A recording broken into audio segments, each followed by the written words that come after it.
This is Anthony. Uh, Hi, ladies and gentlemen. This is Anthony from Dens and Deals, and this is a different live episode that I'm doing. It's about should you quit your job to start a new business? Okay, if you like the topic, stick around to find out more.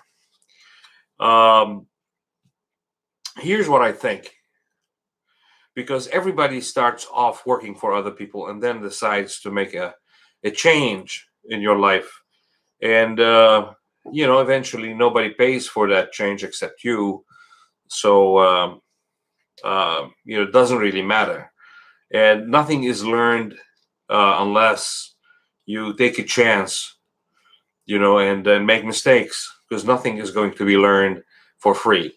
There's no free meal. We have discussed that in a previous episode when we were talking about passive income. However, there's something really, really important for you to know. Business is not for everyone. In fact, it takes a special kind of person to do business. Uh, in when you go to school to study finance, they separate people into two categories. One of the category is risk averse, and another is risk taker. What's the difference? Well, a risk averse investor is a person who is more into the pre-calculations about the opportunity, if it's going to work or not, and he's less into taking risks. That's what a risk averse is. So he or she avoid taking a risk, and they choose the easy route. What's the easy route? The easy route is to accept working for people, and therefore making less than what you could make if you are successfully doing business for yourself.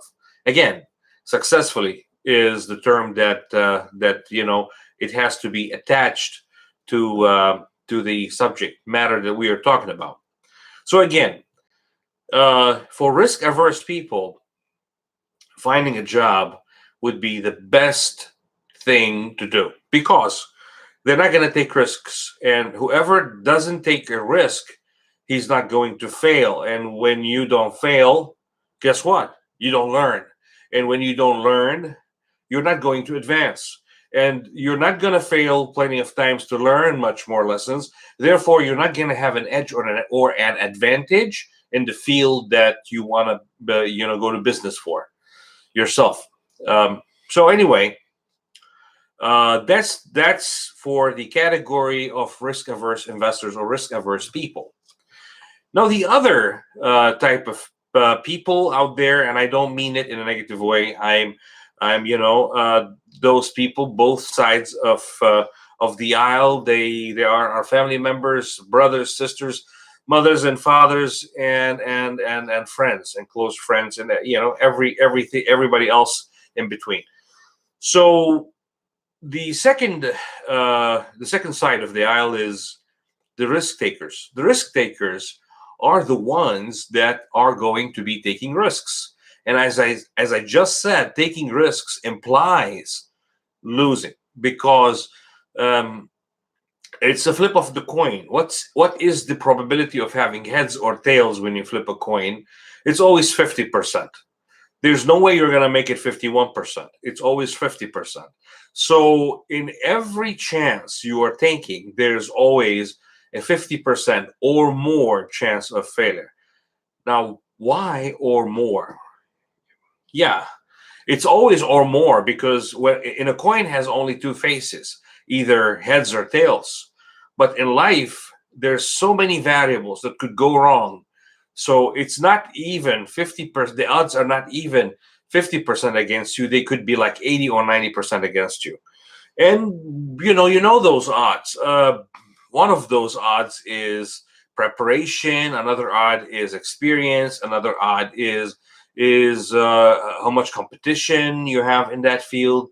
And then the list goes on and on. How long can you stick around and take failures until you get known? And then if you're doing a great job, and then this is if you're doing a great job, then you're going to start to get this word of mouth. And with the word of mouth, you start getting more and more momentum in this business. So more and more people are knowing about you, more and more people are being pleasantly served by you. Again, I specify that point, pleasantly served, because most people who are going to give you repeat business, they have to be pleased with the service that you're providing.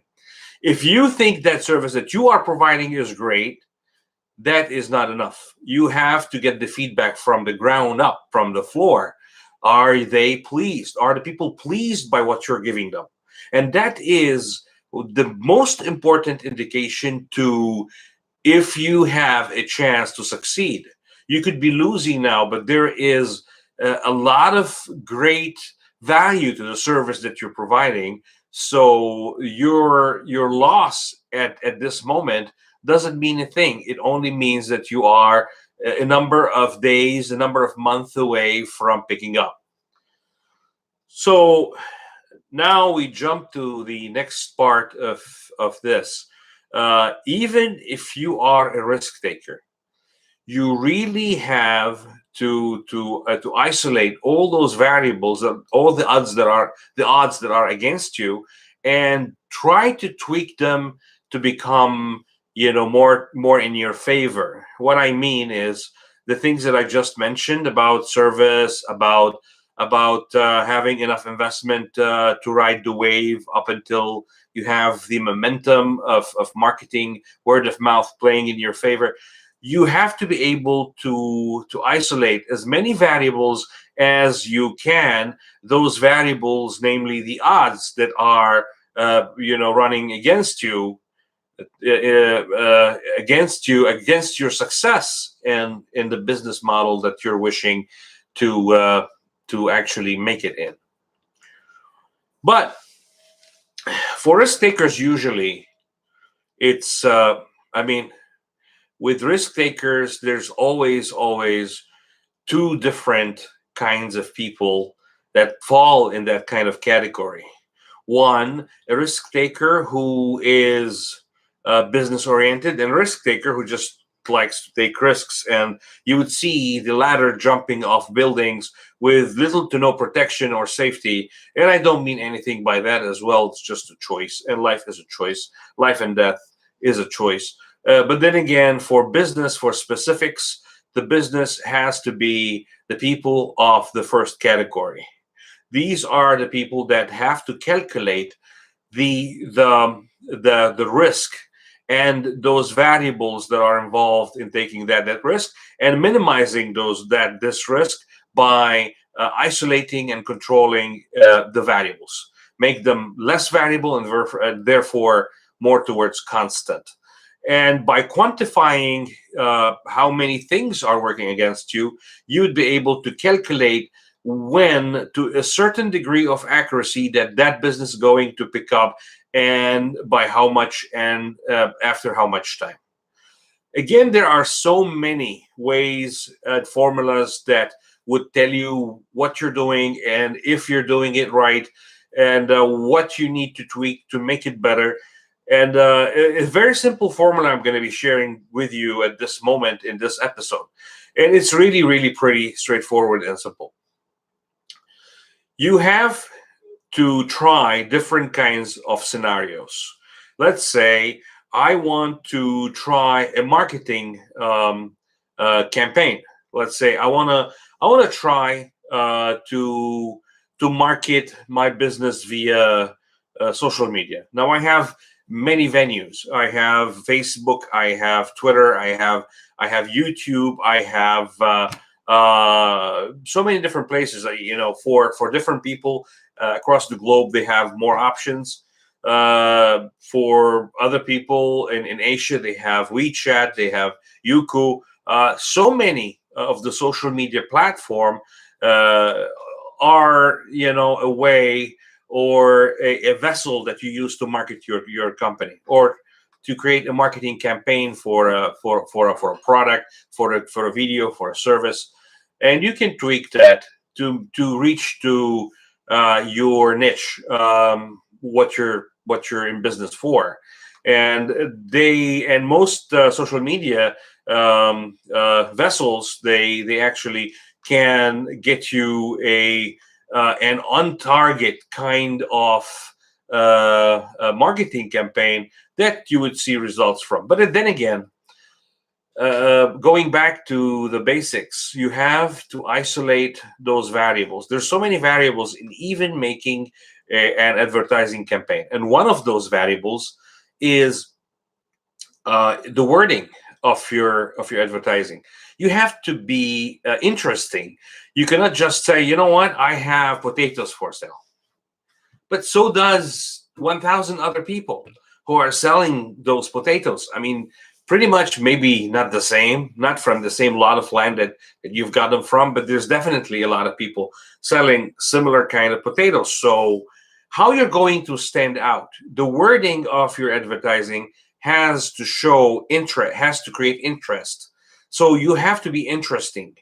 You have to be interesting in your presentation, if it's a video, in your wording, if you're advertising something, and asking them to click. You have to call to action at the same time. So it's not just, okay, guys, come and see my website.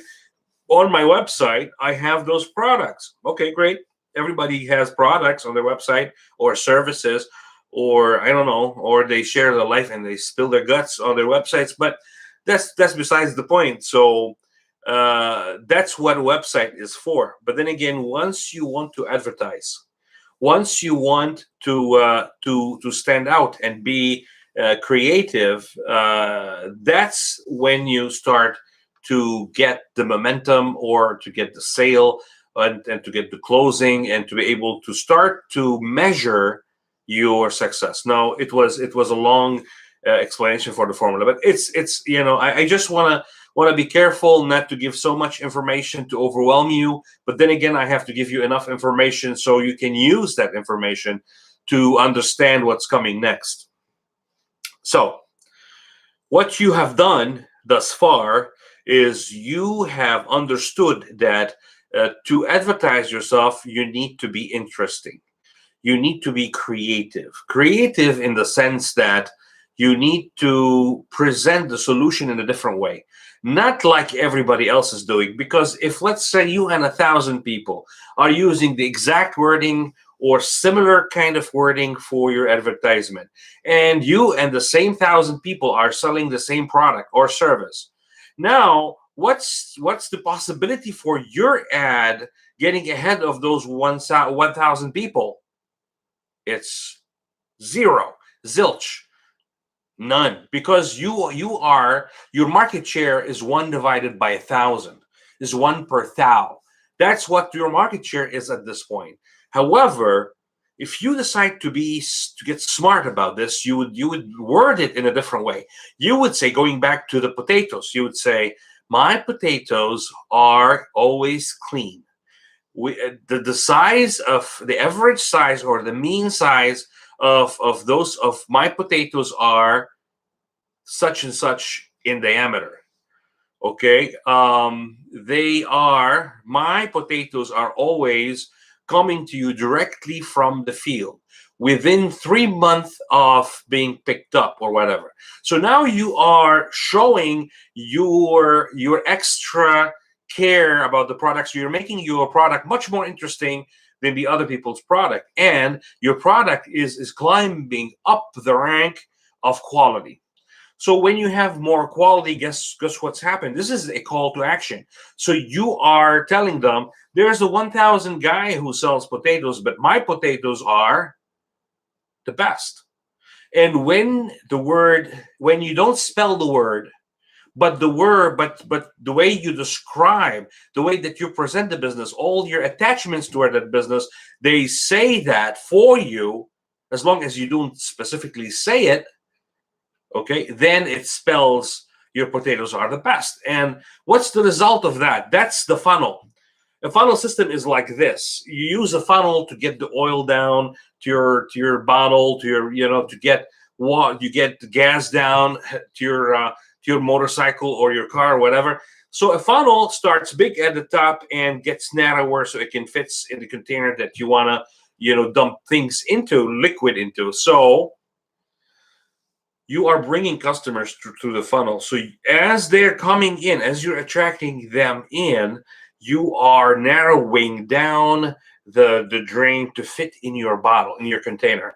So how you're going to do that? You're going to show them how important your product is, and you are directing them down towards one answer.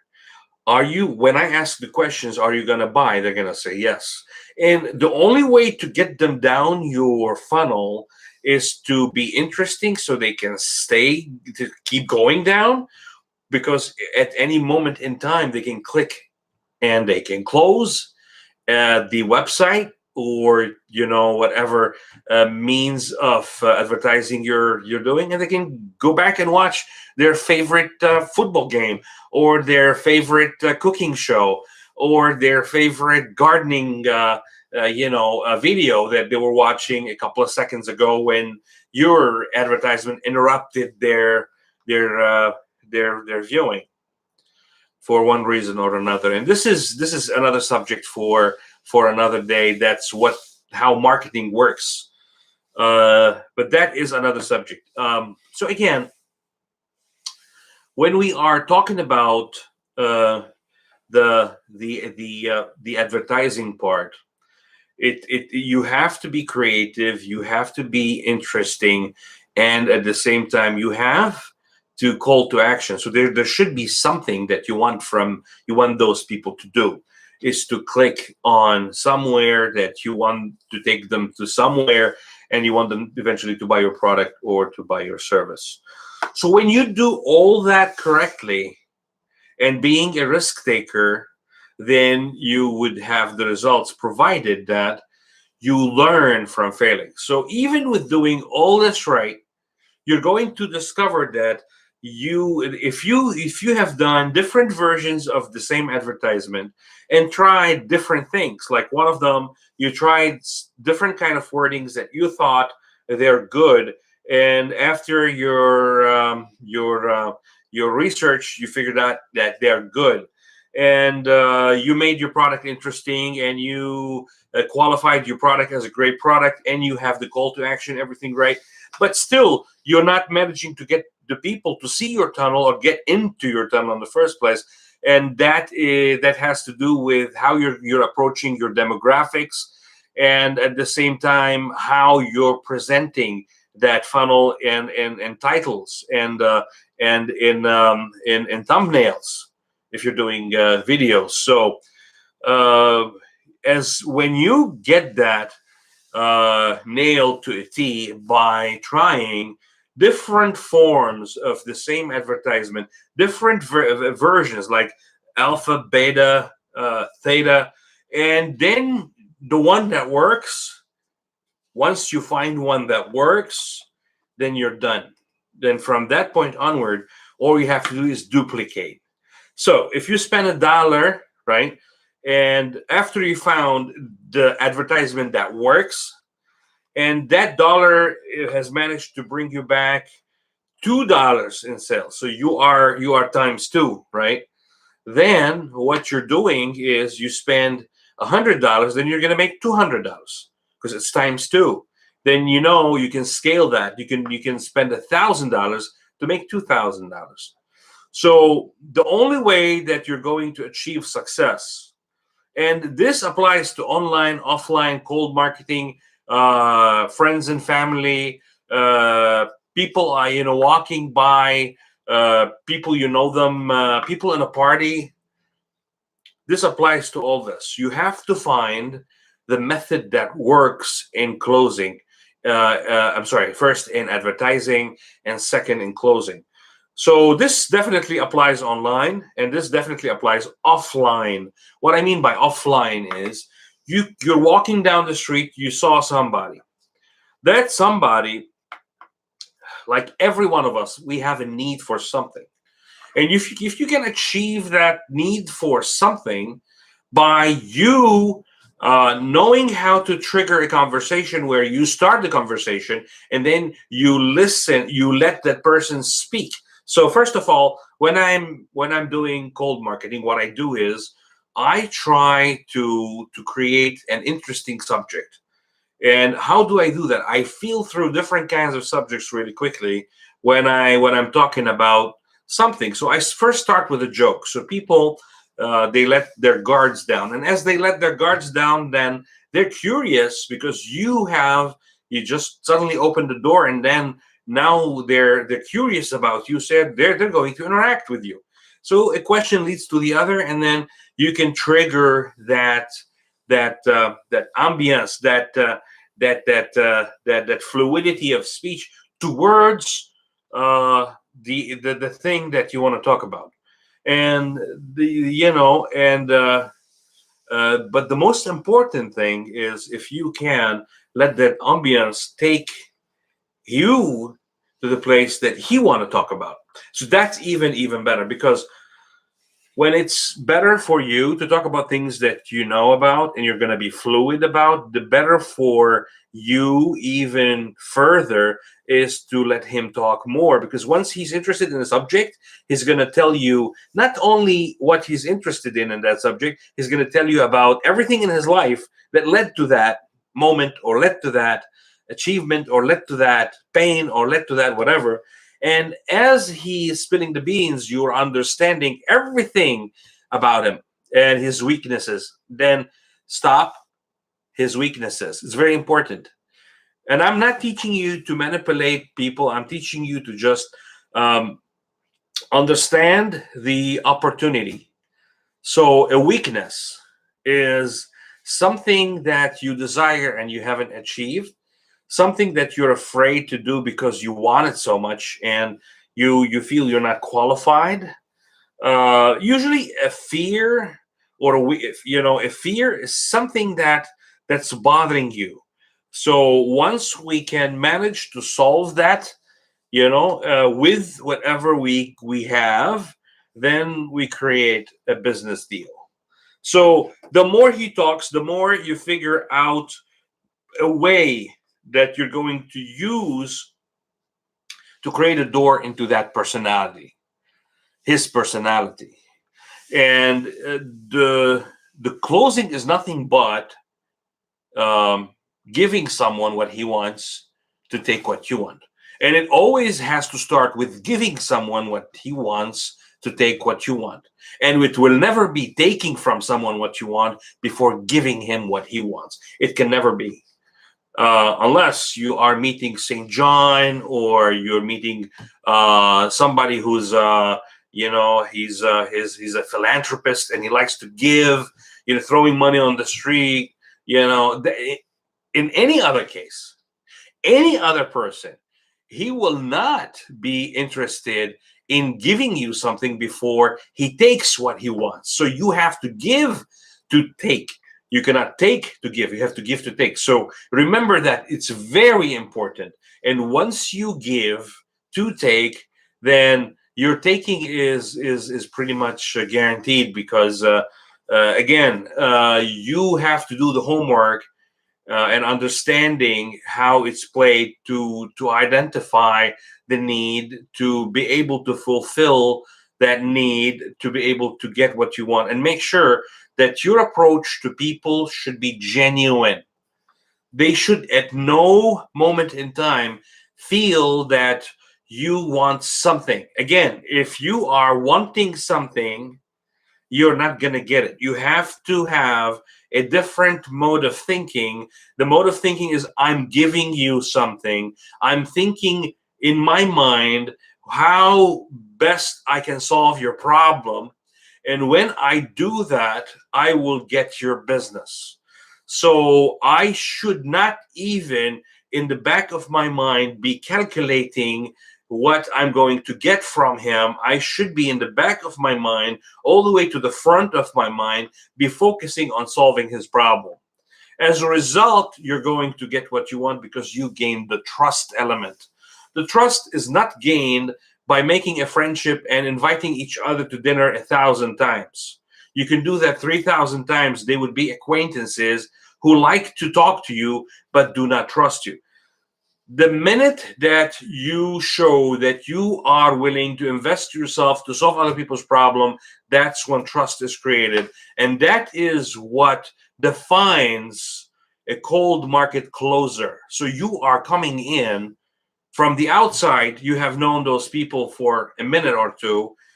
In reality, you are doing this crash course in learning that person. And at the same time, you are fulfilling his needs by learning what they are.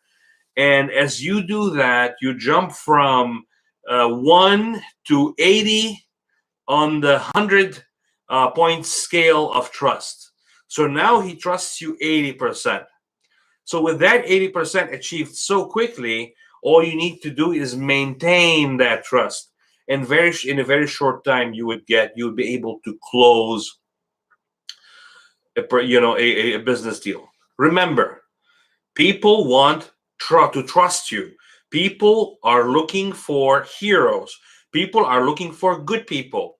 Even they're not good people, and most of us are not great people. We like to pretend we are. We like to, dress up in a way to show our best side. But all of us know that, in any form or shape, we're not perfect. We're not gonna be. So we are set and designed to admire people who we perceive as better than us, and we're ready to follow those people even to the grave. A right leader can create a lot of followers by just being himself, being human, being in touch with those people, trying to solve their problems, putting them first, than him, trying to be a wise guy, trying to pretend he can outsmart everyone. People don't like the wise guy. I mean, not in the sense of politics. People do not like a guy who wants to outsmart them. They like the guy who wants, to give them a hand. People like a down to earth kind of person. So this is very important for you. And the reason why I'm mentioning all this, and it might sound like a bunch of things that are not connected, but they are connected. And I'll tell you where they connect. They connect in isolating all those variables that decide your win or loss in trying to go do business for yourself. So again, these are all variables that you're going to meet, and taking the right action at each door of those variables is going to lead you and your business to a safe harbor, and that harbor would start by bringing you profits. So again, a summary to all of this: doing business is not for everyone, and for those who want to go and they're the right fabric for doing business, they need to understand the concept of isolating the variables and understanding realistically what they're up against, and trying all they can to make sure to understand those variables and to isolate them and to make them play a role that will be a helper role towards achieving your goal. So with this we can conclude the first part of who are ready or who should go do business for themselves. Now the second part, which is even more important.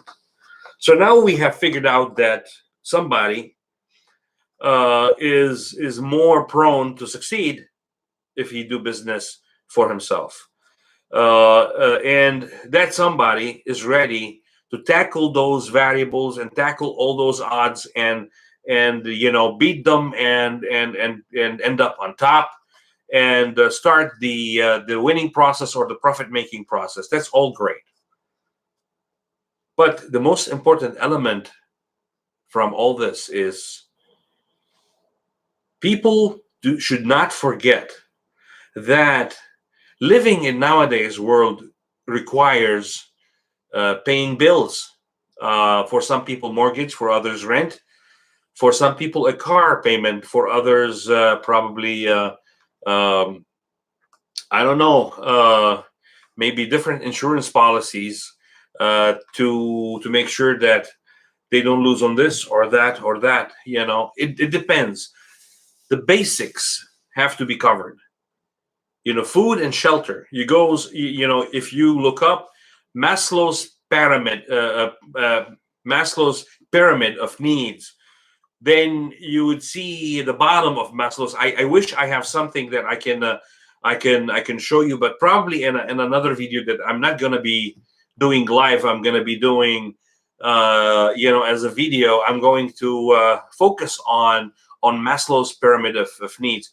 It would show that people at the bottom of the pyramid, they're more geared towards business, their basic needs like food, shelter, paying the bills, keep their life going. So this is very, very important.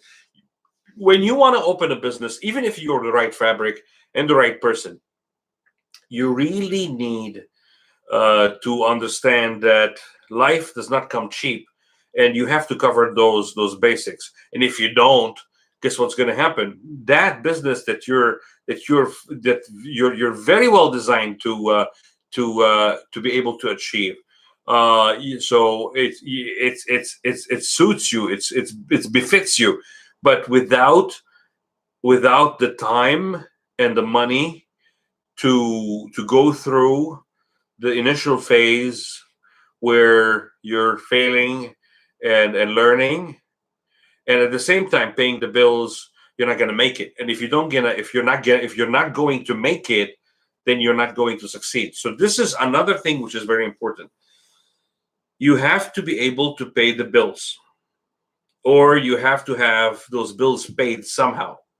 So my advice is, when you want to start a business, do not start by just deciding from the get-go to quit your job and start a business. That's the wrong idea, and whoever tries to convince you otherwise is not acting on your best interest. I suggest, and logic says, that I have to pay my bills, and whatever time I have left, I start to invest that time in starting my new business. At the beginning, your new business does not need you because it's going to go through the phases of learning.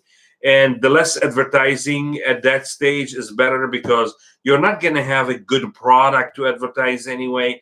So, you have to take it step by step, and you will know when the time comes and you're ready to push behind that business full time, and to put all your life energy and savings into that direction. Is it a great idea? It absolutely is. Working for yourself gives you infinite freedom. Working for yourself liberates you from slavery. And yes, I mean slavery. Slavery has ended a while ago, but slavery has transformed into something called employment. Employment is a form of slavery. Why? Because you're giving away your life to pay for your basic needs, for basically the food and the shelter. So you are selling your life for just food and shelter. And what does that sound like? You tell me. So anyway, um, enough with that. You need to pay the bill. So don't quit your job yet. Start something, and you will know when it's ready. Then you have the choice either to quit or to work two things in parallel, and that depends on the way that you can manage things. That is totally up to you. The last thing, and I'm not going to talk a lot. I already talked for 35 minutes already. The last thing, which is really something that you really need to pay attention to, is the quality that you are approaching the concept of a business. the quality. Remember, you have to be interesting when you have a business, when you make a business. You have to be creative when you have a business. You have to have a clear call to action and a funnel system driving people towards the product. But before that, what's really more important is you really need to have a quality niche that you are proud of. So if you're proud of something that interests you, but you have created a solution for that. If it's a product, it's still called a solution for a problem. If it's a service, it's called a solution to a problem. So you have created that solution. That solution should be quality. Again, so now we're adding a very important element, and why it's down here and not up there is because when people usually start, they usually don't do that quality thing. They start with something that they think is interesting, and they start doing a lot of work on that. And then halfway through, they start to deviate, and they figure out, oh, I should have made something that I really like, and something, and not only that, the solution or the product that I have to solve that problem is the best that I want. So let's say it's my problem and I would only go with my product. So that is quality. That is, in your eyes, that solution that you've got is the best of all solutions that are available around you. And only by then you know that you have covered your ground and you are on your way to success. So good luck with everything. If you have any questions, please ask them, write them below, subscribe so we can stay in touch and open that channel line. And if you are sharing this video with people that you care about, please ask them to subscribe, because the minute they subscribe, they will get updated by YouTube that there's going to be a live training, and in that live training, people can type their questions, and I can right away address those questions. And I love to take questions, and I love to answer those questions, because without questions, without you're not going to have answers, and without answers, there's no guidance. It's like buying an airplane without something to steer it with. It's like buying a car without a steering wheel. It doesn't work. Open this dialogue. I want every person who has a pulse to, and if you want to go for business, to do business for yourself, the only way you're going to beat the fear, if you're ready, again, if you're the right fabric, if you're ready, the only way that's going to beat the fear of taking that step is asking as many questions as you can to make this unknown more known, and to make all those variables less varying, so you will be able to take that step towards bettering your future. Good luck to that, and I hope to see you next time on the next training session online, and I wish that we can interact. Until that time, I have to say goodbye, and I am out. Over and out.